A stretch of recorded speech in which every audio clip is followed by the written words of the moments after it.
Hey dudes, welcome to Splat from the Past, the only 80s themed horror and sci fi show where things can get totally radical. Now, today I will be interviewing one of my first musicians of the year in terms of a straightforward music career. I will be interviewing Baxter Robertson. You all know him from that classic 1984 song from The Karate Kid, Can You Feel the Night? I love that song. Just got revived on Cobra Kai this season. I'm having him on the show today to talk about that, talk about how, he had a pretty short but good run of hit videos on MTV and songs like uh, Silver Strand and Green Light and Vanishing Point and so forth. And it's going to be great to talk to him. It turns out he's from San Mateo, like I am. And he lives there still in the Redwood City area, I think it said. It's going to be great to talk to him today. And I love talking to musicians. I don't get to do it enough. It's very difficult to get in touch with musicians. But I have him today. So, yeah, here is my interview with Baxter Robertson. Hey, Baxter. Mr. Kovac, I presume. Yes, Tommy is just fine. Hi, Tommy. How are you? Nice to meet you. Yes, nice to meet you too. I'm pretty good. How are you? I'm doing fine, thank you. Yeah, it's funny. We have San Mateo roots, you know. Yeah, where do you live now? I live in Redding. Okay, yeah. Yeah, things I'm just still in California. yeah things just. It's gonna be raining up there, huh? It was pretty badly for about a week last week, and now it's been sunny the last couple of days. It fluctuates up here. Good. You need some sun you need some sun sometime. Yeah. Oh, up here in the summertime, it gets hot. I'll tell you. I know. I've been to Redding in the summertime too. Yeah. But this is such a great honor. Thank you for taking the time today. It's my pleasure. So, going back in time, what age did you start gravitating toward music? Well, I started taking lessons on the piano when I was about 8, and I picked up saxophone a couple of years after that in school. That in those days, they offered band instruments and stuff in school, elementary school. Yeah.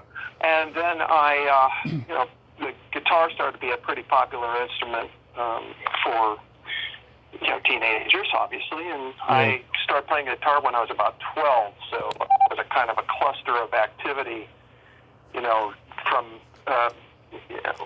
just childhood into adolescence, and then I continued with classical piano lessons for about 7 or 8 years, and kept doing music all through high school, doing all the bands and jazz band and stuff like that, and also playing in rock bands. And then I studied music when I went to university as well. Nice. Well, how many instruments do you play in total? I now only play guitar and piano. I have completely recovered from attempting to play the saxophone anymore. So, yeah, I just came to the place where I had so many friends who are wonderful sax players or wind players, and I just knew that I wasn't going to compete in that realm. So I gravitated towards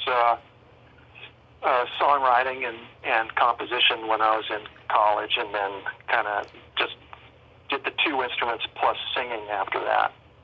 Yeah, I've heard when people get to a certain age, they don't even want to play any kind of horn anymore. Like I heard that Quincy Jones stopped playing the trumpet at a certain age, and it was mainly because he had a chip in his brain from an accident or something.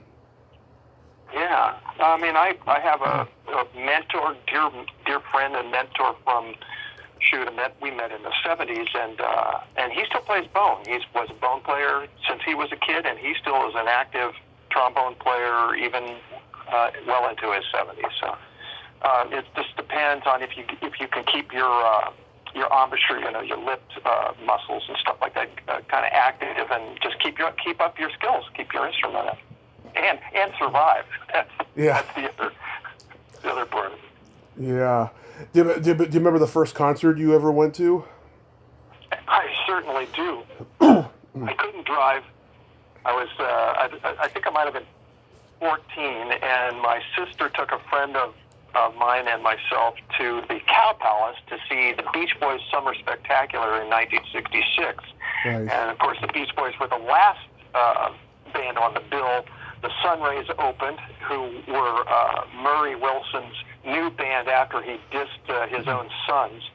And so they did their hit. And then the other bands on that bill were, there were tons of them. Neil Diamond played. There were the Byrds, Jefferson Airplane, Percy Sledge sang When a Man Loves a Woman, The Lovin' Spoonful, Chad and Jeremy, and and a few more that I probably don't remember. I found the poster somewhere, which literally has all those bands. But this is just pre-program, so the method of giving a concert or doing a promotion was that more like along the 50s style, where it was more of a review, and they had like a large stage, but they had different sections of it that were in different stages of being set up for whomever was coming next. Right. And each of the bands played a really short set, probably 20 minutes, 25 minutes. And it was just boom, boom, boom, one to the next. And that was the way that like kind of 50s concerts were on those bus tours. They had a lot of people, but they kept everything rolling. And then it was only, just right at that time that the style changed from that kind of event to, the Fillmore, the Avalon Ballroom, and so forth around here in the city, which is then, we got into that, obviously, as we, latter part of high school and college and all that. Yeah, my dad saw the Rolling Stones at the Cow Palace in 1966. He said, wow. Yeah, Neil Diamond opened the show, got booed off the stage by an angry crowd. I wonder. Yeah. And then Jefferson Airplane came on and blew the roof off the house. Mm-hmm. Yeah. They were a heck of a band, and the version of Jefferson Airplane that played the show I saw had the original singer, Signatoli Anderson, who Grace replaced. Yeah. It was a wonderful singer, and they had, they were more like a folk rock band right about that. This is just before that whole change happened, and Surrealistic Pillow came out after that, and they got heavier and more more psychedelic, if you will. Did you go to Circle Star Theater a lot? I live there. I'm literally, as we're speaking to each other, I am across the street from where that was. Yeah. My office here in San Carlos is across the street from Circle Star Way. And I went there a few times. I lived in, you and I kind of talked about this in our emails. I lived in Los Altos, and which is down the road here, about 7 or 8 miles. Yeah. And I didn't go to a lot of concerts there. The one I remember going to was seeing Jack Benny in concert. Really? And Bill Medley from the Righteous Brothers opened that show as a solo, and he was fantastic. He was great. It was a great show, and Benny was consummate pro and super funny, and it was an odd show, but it was really fun. Yeah. Wow. That's the only rock show I remember going to here up there. Yeah, that's crazy. Yeah, I went. It closed down by the time I was like 11 or 12 or something. I never got to go. Yeah. I almost did one time to see something that was going on there, but I've heard all the legendary stories about that place. Oh yeah. Do you remember the first record you ever bought? Yeah, I do. There were a couple way back because I was probably an even pre-adolescent. My sister is a couple years older, so she was on to Bandstand and listening and buying records before I was, but that kind of got me going. But I do remember buying a single by Arthur Lyman called Love for Sale. He was a wonderful vibraphone player who was sort of he might have been part of the movement you might call Exotica, and he did a version of Kurt Weill's Love for Sale that was sort of a swingy, cool, you might say cool jazz exotica version, and it was a hit on the radio. in those days, AM radio had, you could have an instrumental hit. That's how Dave Brubeck and Take Five was a literally hit on AM radio, along with other pop songs with vocals. I bought that single and played the heck out of it. That was probably the first one that I remember buying. Yeah, the instrumentals, Teen Beat and Wipeout. It started out in the surf rock genre. Yeah. Walk Don't Run from the Ventures. Yeah. Yeah. After we get, at some point later, you might check out. I had a project that I still do off and on called the Tiger Club, and you can check them out on Facebook. That's primarily an instrumental project that is sort of marries. Like I try to bring in just about every style of like instrumental style and vibe, like especially from that era, like a lot of loungy stuff and a little Latin jazz and a little surf and a little spy, all that stuff. So we can talk later about that offline. But yeah, the Tiger Club, check it out. It's a fun band and it's a lot of great musicians helped me on that project. I'll check it out. Yeah. Which high school did you go to? I went to Awald High School. That is from the gentleman Chester F. Awald, who was a school board member in the Mountain View Los Altos district. Okay. And eventually they renamed our high school Mountain View High. So it is no longer what it was. But our class is a very active class still to this day, and we keep in touch with each other, and we have reunions, and they're very well attended. And I usually gather a group of all-star players and put something together for it, and it's really fun to do those gigs. Yeah, everybody in my family went to San Mateo High. My mom, she was classmates with Dennis Haysbert, the actor. Yes, I know him. He's wonderful. He's the voice of Allstate. Great guy, yeah. I met him when I was 5 at a reunion picnic. He had just done the movie Major League, and he was just a great guy. And I'm a Dennis Haysbert fan, and I knew that he was from our area. Yeah, he's got a wonderful voice. He's also the voiceover on Meet the Press. Yeah, he's been booming the last 30 years in his career. My dad was classmates with Michael Bolton's guitarist Chris Camozzi. I know Chris. He and I worked together. Yeah. And my mother knew him too, but my mother was a senior when they were freshmen. Fantastic. Yeah. I met Chris through a collaborator of mine, Carlton Ball, who played around here a lot with his brother, and that's how I met Chris. And Cal's a really talented guy, and he ostensibly produces things that I record because he's a great engineer. Yeah. So did you have a band in high school that you played with? Oh my goodness, yes. I had. I think that the biggest kind of turning point for me was I was with some friends and we played like freshman sophomore year, and that's going into the summer. 67, which was the summer of love, and just right at the end of that sophomore year, I was asked to join a band of guys that were quite a bit older than I was, like anywhere between 2 and 5 years older than I was, and they were like kind of the legendary local heroes in terms of musicians that I had gone to see. Yeah. That I had gone to see and was a fan of. Like, oh my goodness, these guys are so great.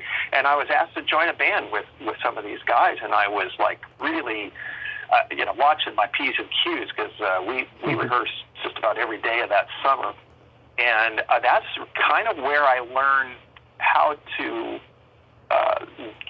accelerate. All my skills.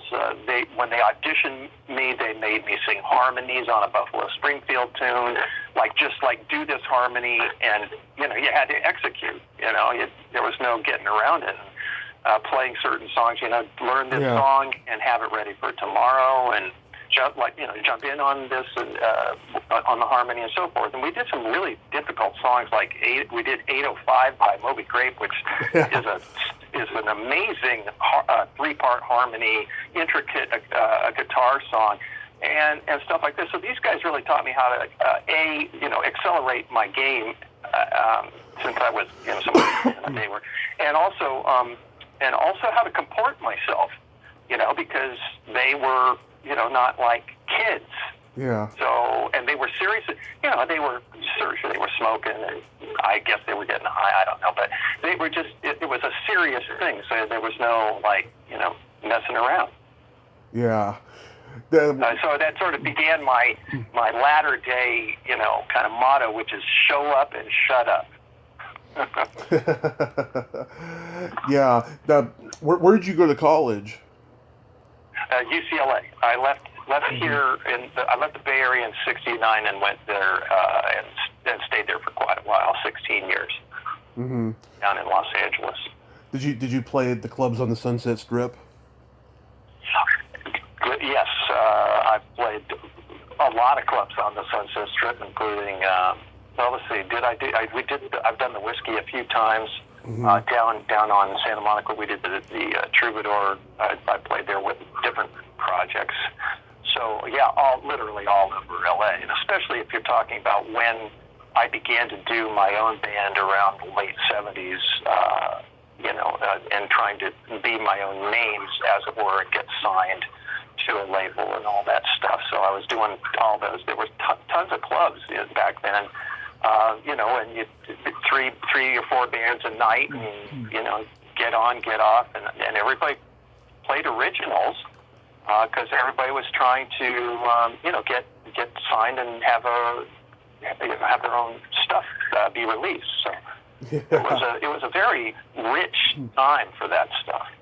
Yeah. Who did you see in those days in the clubs? Oh my goodness, John Hyatt used to play a lot of, and he became such a wonderful, successful songwriter. But his band kicked ass,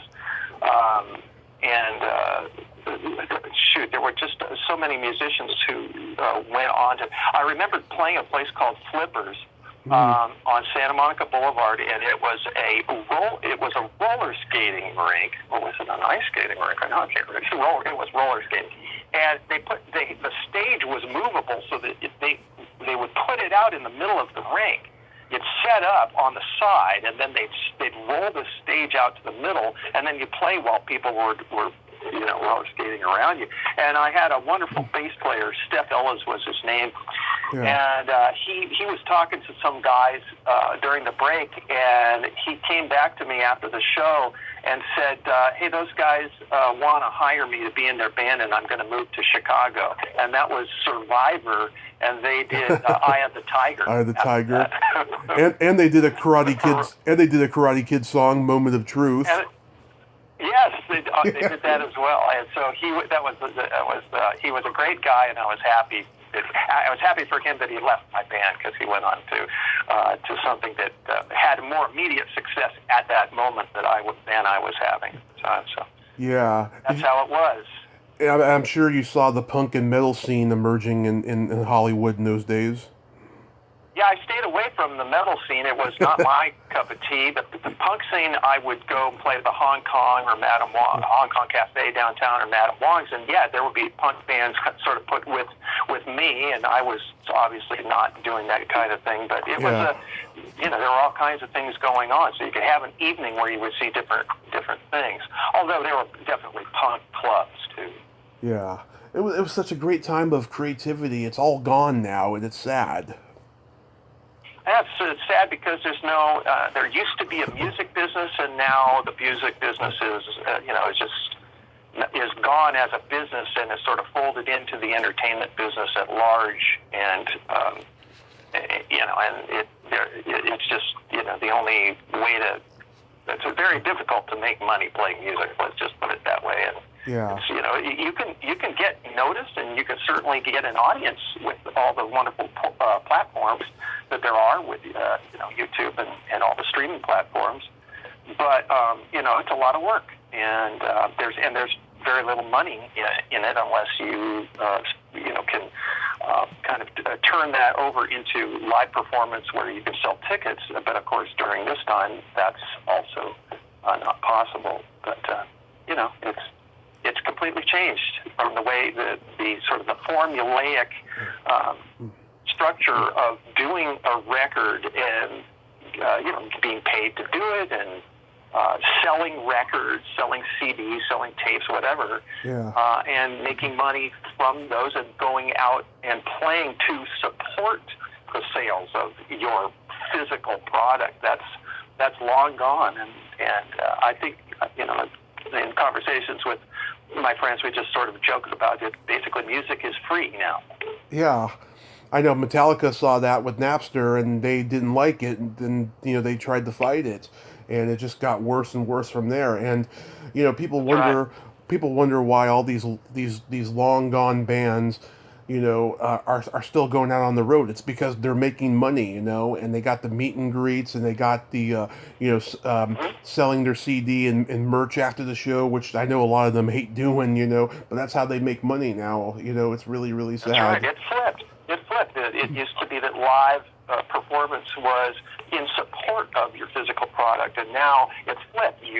There's more money being. This has all been charted out, well documented. That the live performance is the main way to make money doing music, and then you sell the physical product, whether it be merch or other CDs or whatever, at the show. Yeah. So how did you get signed to RCA? Did they see you at a performance or something?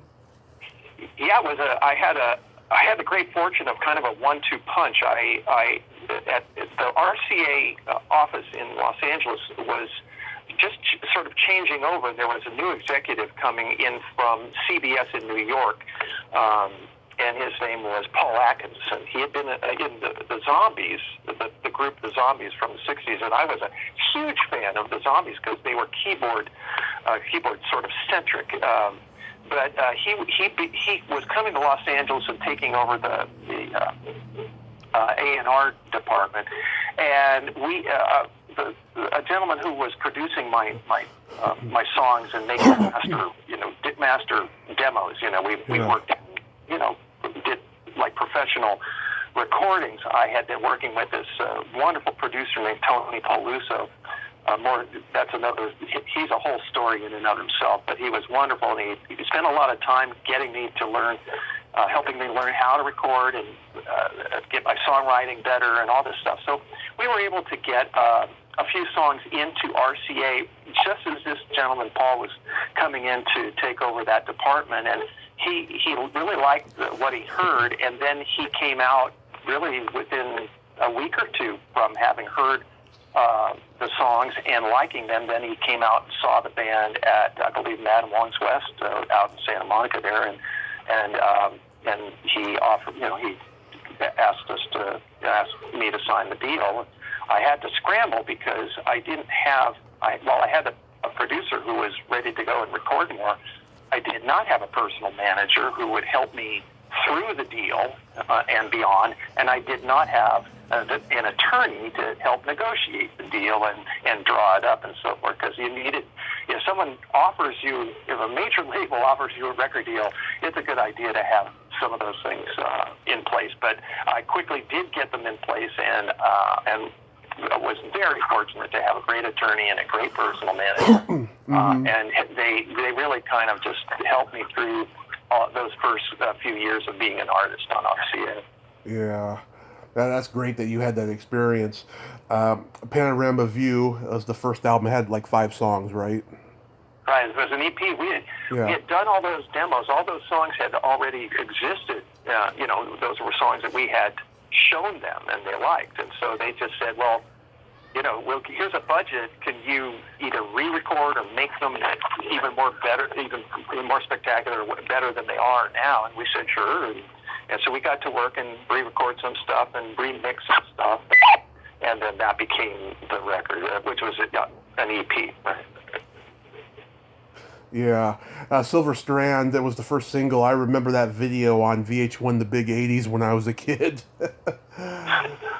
Now you're dating me, because I remember when it was on MTV when it came out. So there's that. I was probably just born when it came out in 1983. Yeah. Yeah, I watched the video the other night. You guys shot that at the Oasis Beer Garden? No, that was all just mocked up. Oh, okay. It was mocked up. Yeah, that's all down. Most of that shot down in Santa Monica. Okay. And yeah, I mean, I remember my manager also managed. He managed Randy Newman, and he knew Randy's cousin Tim very well, Tim Newman, who was a director. And Tim Newman had just gotten really hot from doing the ZZ Top videos of "Give Me All Your Lovin'" and "Sharp Dressed Man." And and Elliot, my manager, asked him if he would be interested in doing our video, and so that was Tim Newman, and he was a piece of work, but he was really good and really fast and really professional. Yeah, I'm sure that whole family is a piece of work. Well, yeah, they're a really talented family, very high pedigree. Yeah. No, that was a very interesting experience, and I was again just very fortunate. I fell into some good, just good working conditions with really top people, and that falls into line, even as we begin to talk about, what happened with the Karate Kid and all that. That was also just good fortune, Yeah. So how did the Karate Kid come into play for you with that song, "Feel the Night"? Well, I was recently signed to RCA. I think that the EP was out, and I think Silver Strand was doing pretty well. I'm going to guess that was the case. And the guitar player in my band, Alan Magini, his wife, Merlene, who was the daughter of Merle Travis, who was like an extremely famous country picker in movies and elsewhere and albums, and invented Travis picking, which is a whole style of country picking. His daughter, Merlene, was married to my buddy and our guitar player, Alan. And she worked at Columbia Pictures Music, a publishing company. And they were her boss, Bill Green, was handling gathering all the material, all the songs that would go into the Karate Kid. And if you sort of remember, at that time, Footloose had recently been a big hit, and that had been populated with all these pop songs from the time. And it was kind of at that time, that was a new concept of like just populating a movie with pop songs to use as kind of a soundtrack.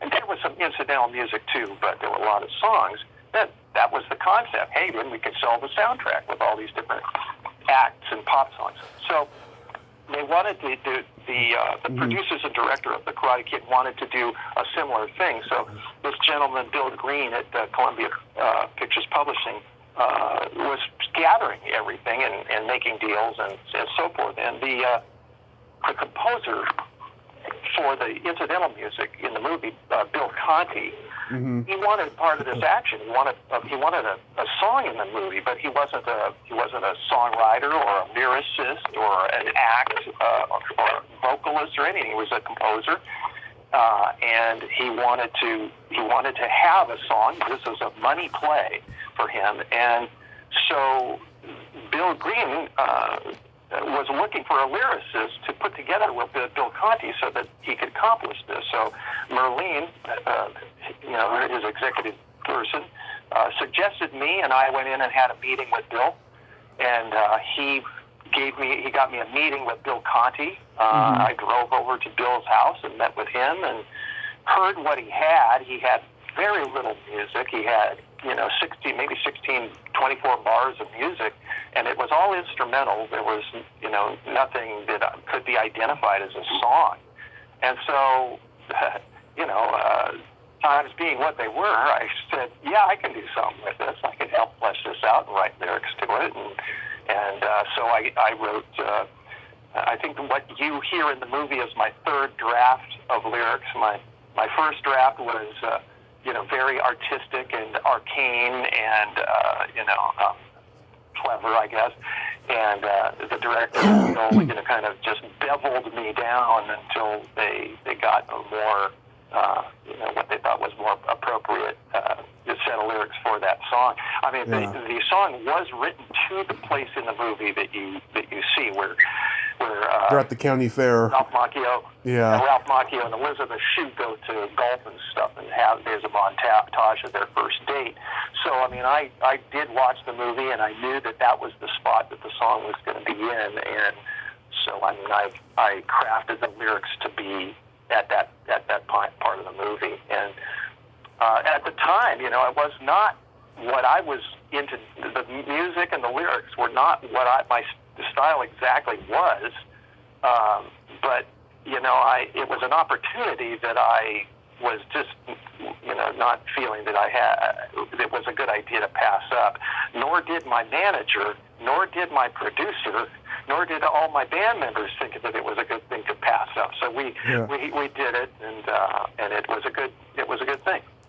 Yeah, it seems to me that you were going for kind of an AOR sound for the music on the song. Were you? Yes, that's exactly right. And I had gone in my normal craft and the records that I was doing. I was beyond. I won't say beyond that, but I was in I guess a more artistic, more new wave type thing. I guess. And I laugh at what I think I was doing at the time, because it's a long time ago, and at that age, and I don't think I was full of hubris so much, because I kind of knew that I was lucky to have what I had, and that I was fortunate to be able to write and record my own songs. But I also had the other part of me that was going, I don't know if this is like what I want to be known for, right? And of course, I don't feel about that now, because it's brought a lot of people. They associate music with memories. They associate songs in movies with those movies and memories. And that particular song and that particular movie, people associate it, and it's that's all any songwriter could ever hope for, is that people associate your song with a really great memory. Mm-hmm. Yeah, I mean, I just heard it the other day on an episode of Cobra Kai when they reenacted, the county fair montage, but this time it was Elizabeth Shue and Billy Zabka, and exactly. Yeah, people still remember the song just as much as they remember Joe Esposito's "You're the Best" in this movie too. Mm-hmm. Yeah. For a long time, until the internet came, and I hope this doesn't come off as insulting to you, but I thought it was Stephen Bishop singing "Feel the Night." No, Stephen Bishop, are you kidding? That's a compliment. Stephen Bishop's great. I associate Stephen with not what I do, but he was great at what he did. So, now, any kind of, if you were to compare me to anybody that has merit, that's always wonderful, and I appreciate that. Oh yeah, absolutely. Because he did a song for the Tom Hanks movie The Money Pit a couple years later called "The Heart Is So Willing," and he sings it kind of like you do in this song, really lush, So that's why I thought it was Stephen Bishop. Well, that guy's got a killer voice, and I remember, it was he did On and On, right? Yeah, I think he did. Yeah. So that song was out and a hit when I was just really penniless and trying desperately just to hang on to being a musician and songwriter and getting my first band as an original artist together, so that's a really good memory too. Yeah. I don't know if being a penniless is a great memory, but it's all part of the lush history of Baxter Robertson. Yeah. Then you recorded the Vanishing Point album. The title song ended up in that bad movie Body Rock. Right. Another great deal that my manager made for me, and I'm not being facetious, because I wasn't like exposed as having a song in a bad movie, because the movie was seen by so few people that it wasn't any skin off my teeth, so to speak. However, the money that they paid for the song was great. So, so that was, I owe that to Elliot Abbott, who was managing me at the time. That was a very savvy move on his part. Mm-hmm. My favorite song of yours is on here, Green Light. Thank you. I insisted that be the single. Mm-hmm. I had to fight for that because it's not like the other songs on the album, but I felt like that was the strongest one, and that the label thought, well, it's kind of down or whatever as a, and I thought, yeah, it is, but it is the strongest too. So. Yeah, it had the slow, sinister groove to it, like you were being sneaky, like you were going to do something, but of course, nothing happened. It stayed that way. I like how it just builds that way. It's like what Robert Palmer was doing a little bit at that time. Mm-hmm. Yeah. Yeah. That was a great experience doing that record. Again, Tony Peluso produced that record with us, and it was we've got to do a lot of experimentation, and we had a lot of time in the studio to kind of try stuff and hopefully get it right. And there's some of my favorite tunes are from that era of mine are on there. Yeah. So did you go on the road with any big names? After the EP came out, I got a call from my manager Elliot, and he said, "This is spring of, I believe, '84," mm-hmm. and he said, because Silver Strand had been getting a lot of airplay around the country, and maybe the video was out even by that time. And he called me up and he said, "Listen, I got a call from the manager for Christine McVie from Fleetwood Mac, and she's doing a national tour, and for some reason, she wants you to open for her on her national tour." So that's how he used to put things. Like it was almost apologetic, and I was like, what? and so our label, RCA, agreed, to kind of underwrite it, because in those days you had to get money from the label. It cost money to go out on the road. No one was going to pay us very much in terms of the promoters who were doing that tour. But that was kind of the biggest name that I had toured with, and she was marvelous. She kicked ass every night. It was uncanny how good she was every night, and that was a great experience, and she was very gracious to me. Oh, that's good. So, yeah. That's cool you got to open for her. After a while, though, so what happened? Did the label drop you, but you continued playing? Yeah, the label released me. That's the nice way of saying they dropped me. Right after Green Light was delayed in its release and got lost in a Christmas shuffle. It was supposed to be out in August of that year, and they delayed it till October, and then I got lost in a Christmas shuffle, so no one paid attention to it, because the promoters were promoting other more important artists than I, for the Christmas rush, and all through that fall or the autumn. So then, obviously, sales and airplay were poor, and then I got released, and I kept at writing and recording with my friend and collaborator Jay Cawley from that time, and we hunkered down and kept recording in his studio and writing songs. And then I moved up here to the Bay Area during that time. That's '86. I moved here, and I switched managers, and my next manager, James Elliott, got me signed to Atlantic in late '86, I guess. And I did a record called Mere Mortals for Atlantic. Nice. In '87. Wow. And so did things get hard? I mean, did you just try to get signed to a big label again?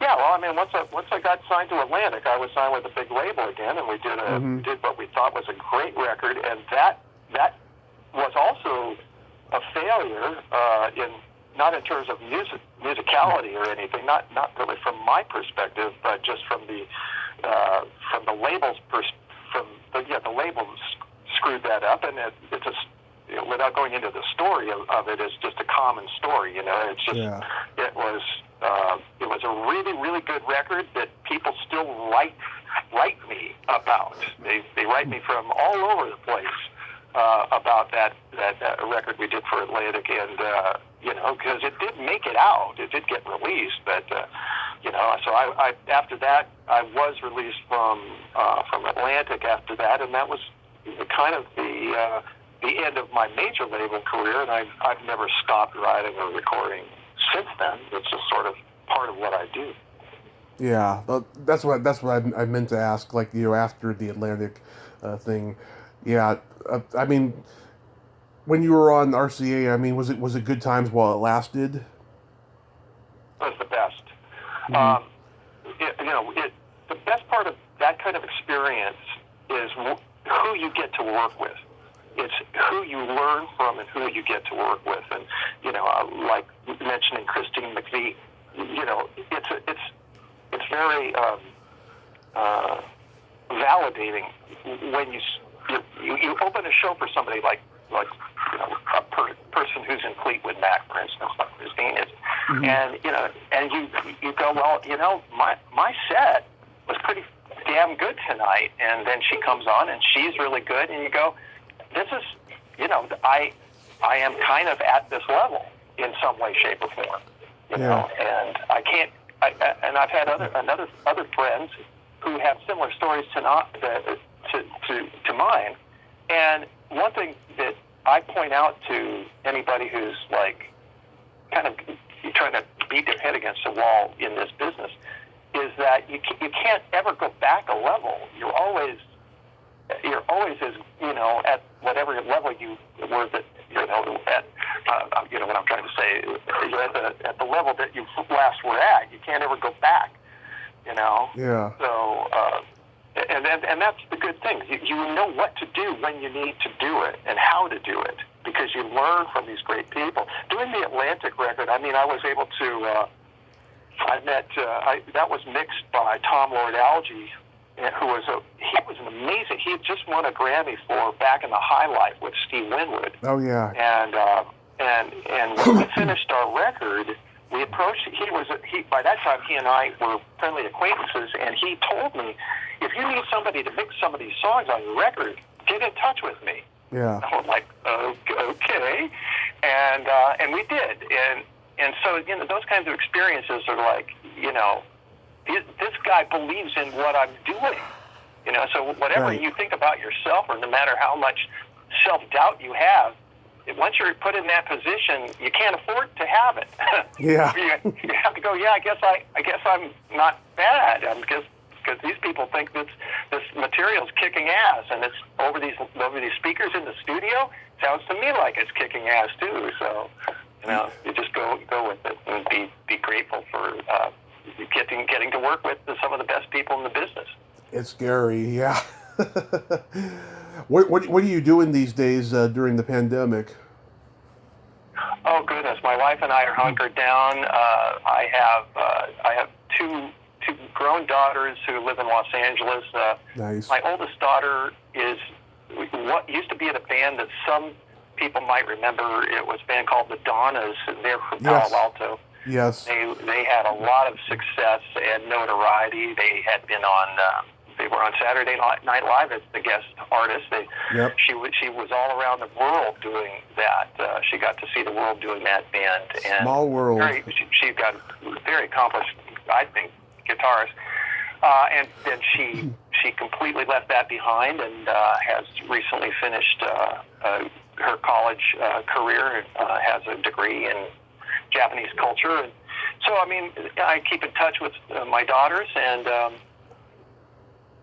just exercise. And I'm very lucky also to have a job that I still work at. I've had a 21-year career of composing music for toys and games and apps for a company here in San Carlos. And we have been associated with Mattel and Hasbro toys and all kinds of people who do things to children's content or whatever. And I've been doing that. It's kind of a dream job because I get to compose music every day. Obviously, the pandemic has hit every industry hard, but this industry was already kind of slowing down. So, so I'm in a few days a week still because people are continuing to develop content, and they need music, and that's where I come in. I'm also I wrote an entire album of my own songs during the pandemic. I've got 12 or 13 things that I could send them to you in dribs and drabs if you like, if you're interested. And I record them in my office, and I call them in-office procedures. Yeah. Sort of like when you go to the doctor. So, I stay busy. The Tiger Club, the instrumental project I mentioned, I still write for that. I get people that ask me to write for different things, and I've stayed, until the pandemic, I was really active in the Bay Area blues community because as a keyboard player and singer, I love to get out and play, and that's really a priority with me because I think that when you perform, I think it puts you in closest proximity to why you got into music in the first place, is getting up in front of an audience and just sharing what you have and hoping if you can get people to pay attention or dance or clap, hey, that's a good night. Yeah. I just sent you a friend request on Facebook. We have 9 mutual friends that I know like the back of my hand. Great. Yeah. Oh, my God. We'll follow up. That'll be fun. Yeah. Well, Baxter, I thank you so much for coming on today, and I hope... My pleasure. Thank you. Yeah, and I hope you stay safe over there and continue making music because you're sure damn good at it. Well, thanks very much, and I look forward to us talking further offline and getting to know each other better. Okay. Absolutely, sir. And thank you to your audience too for hanging out. My pleasure. You have a great day. All right. Okay. Take care. Okay. Bye-bye. Well, there you have it. Baxter Robertson. Ain't he a cool dude? Nice guy, and from my neck of the woods. That is so awesome. And, well, until next time, this is Tommy Throwback Kovac saying there's no shame in living in the past because the present sucks. Later, dudes.